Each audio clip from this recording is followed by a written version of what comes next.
Chapter 6, Sloka 42.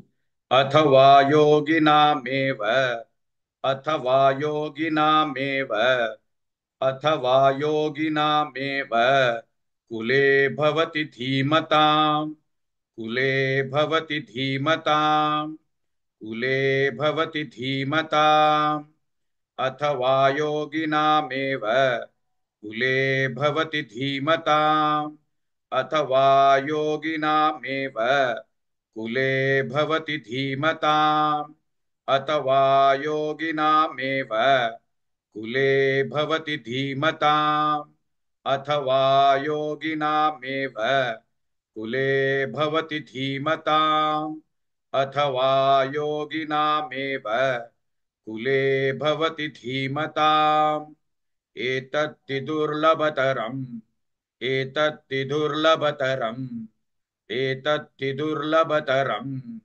लोके जन्म यदीदृशम् लोके जन्म यदीदृशम् लोके जन्म यदीदृशम् एतत्ति दुर्लभतरम् लोके जन्म यदीदृशम् एतत्ति दुर्लभतरम् लोके जन्म यदीदृशम् एतत्ति दुर्लभतरम् लोके जन्म यदीदृशम् एतत्ति दुर्लभतरम् लोके जन्म यदीदृशम् एतत्ति दुर्लभतरम् लोके जन्म यदीदृशम् अथवा योगिनामेव कुले भवति धीमताम् एतत्ति दुर्लभतरम् लोके जन्म यदीदृशम्.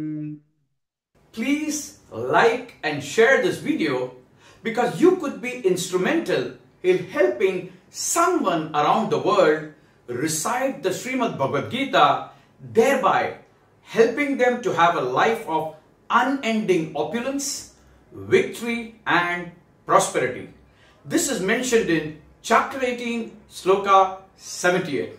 Yes, don't forget to buy my book, Leadership Can Be Child's Play. Namaste.